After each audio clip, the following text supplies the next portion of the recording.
चलिए आज महाभारत के पन्नों से एक ऐसी कहानी निकालते हैं, एक ऐसे योद्धा की जिसके एक भयानक काम की सजा मौत नहीं थी, बल्कि एक ऐसी पीड़ा थी जो कभी खत्म ही नहीं होती। कभी सोचा है कि हमेशा के लिए जीना मतलब अमर हो जाना, अगर वो वरदान की जगह एक सजा बन जाए तो? यही सवाल है इस कहानी के केंद्र में, अमरता का वो स्याह पहलू जिसके बारे में हम ज्यादा बात ही नहीं करते। तो चलिए कहानी की शुरुआत करते हैं अश्वत्थामा के असाधारण जन्म से और उन दिव्य शक्तियों से जो उसे मिली थीं। अश्वत्थामा, देखिए, उसका नाम ही अपने आप में एक कहानी है। वो कोई आम बच्चा नहीं था, बिल्कुल नहीं।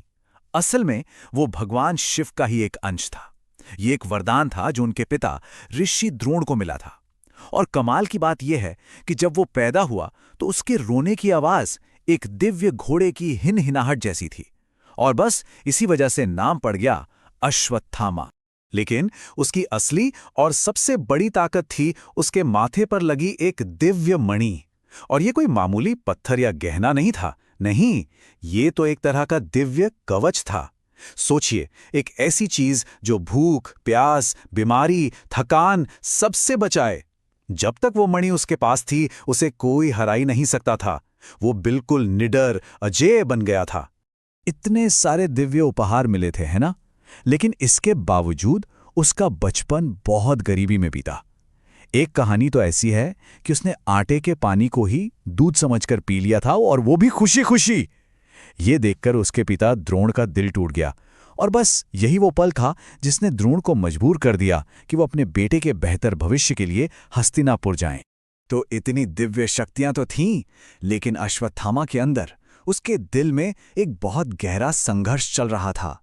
अब जरा उसके मन की परतों को खोलते हैं और देखते हैं कि इस अंदरूनी लड़ाई ने महाभारत के युद्ध में उसकी भूमिका कैसे तय की। तो ये था अश्वत्थामा का सबसे बड़ा कन्फ्लिक्ट, एकदम साफ। एक तरफ था धर्म का रास्ता जो उसे उसके पिता ने और शास्त्रों ने सिखाया था, और दूसरी तरफ थी उसकी पर्सनल लॉयल्टी।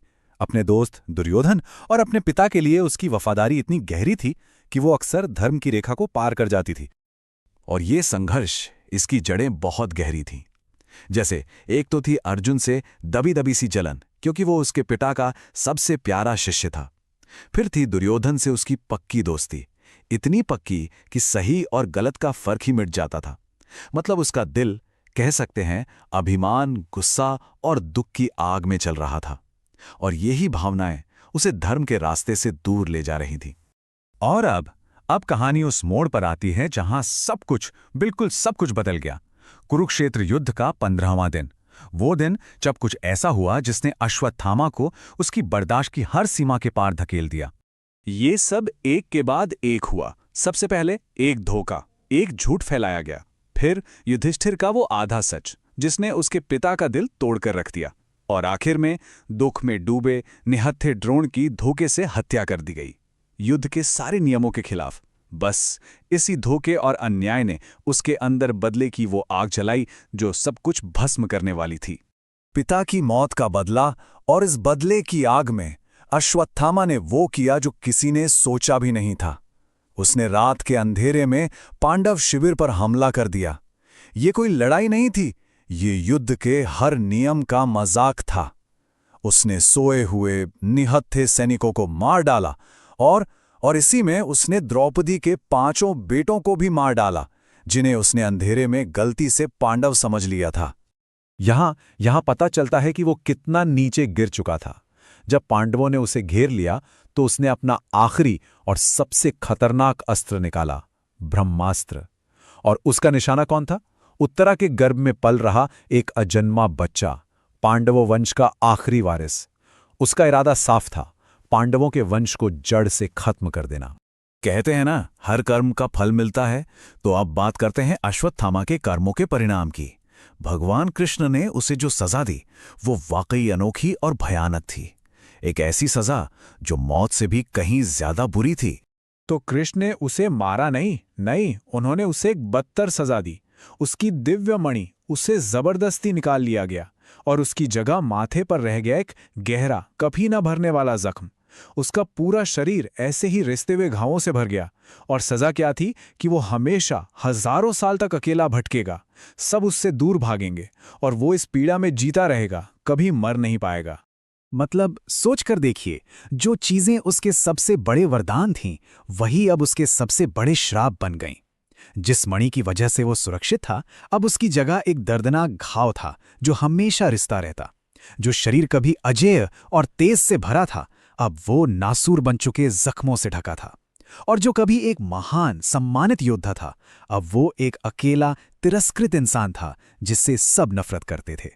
तो हाँ, वो अमर तो बन गया, चिरंजीवियों में से एक, लेकिन उसकी अमरता हनुमान जी या विभीषण जैसी नहीं थी, जिनके अमर होने का एक दिव्य मकसद था। नहीं, अश्वत्थामा की अमरता एक सजा थी, एक कभी न खत्म होने वाला पश्चाताप।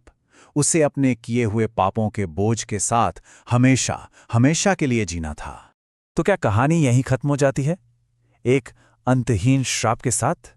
नहीं, बिल्कुल नहीं। अश्वत्थामा की कहानी में एक आखिरी चौंकाने वाला मोड़ भी है, एक भविष्यवाणी उसके मोक्ष की, जो इस युग के अंत में पूरी होगी। अगर उसकी पूरी यात्रा को एक बड़े कैनवस पर देखें तो ये कुछ ऐसी दिखती है। महाभारत युद्ध में उसने अपराध किया, फिर कलयुग के हजारों सालों तक उसने प्रायश्चित किया, और अब इस युग के अंत में उसका मोक्ष तय है। मतलब उसकी ये जो लंबी पीड़ा है वो असल में एक शुद्धि की प्रक्रिया है, एक प्यूरिफिकेशन है। कल्कि पुराण में ये भविष्यवाणी है कि जब भगवान विष्णु अपने अंतिम अवतार यानी कल्कि के रूप में आएंगे, तब अश्वत्थामा का ये हजारों साल का अकेलापन खत्म होगा। सोचिए, समय और पीड़ा की आग में तपकर वो पूरी तरह से शुद्ध हो चुका होगा, और तब वो फिर से उठेगा, लेकिन इस बार बदला लेने के लिए नहीं। इस बार वो धर्म को फिर से स्थापित करने में मदद करेगा। वो एक गिरे हुए योद्धा से उठकर भगवान कल्कि की दिव्य सेना का सेनापति बनेगा। तो अश्वत्थामा की कहानी हमारे लिए एक बहुत गहरा सवाल छोड़ जाती है। ये कहानी एक तरफ तो हमें ये याद दिलाती है कि बिना सोचे समझे मिली शक्ति कितनी खतरनाक हो सकती है, लेकिन दूसरी तरफ ये एक उम्मीद भी देती है, एक आशा की किरण कि शायद कितना भी गहरा पतन क्यों ना हो, कोई भी आत्मा मोक्ष की पहुंच से बाहर नहीं होती।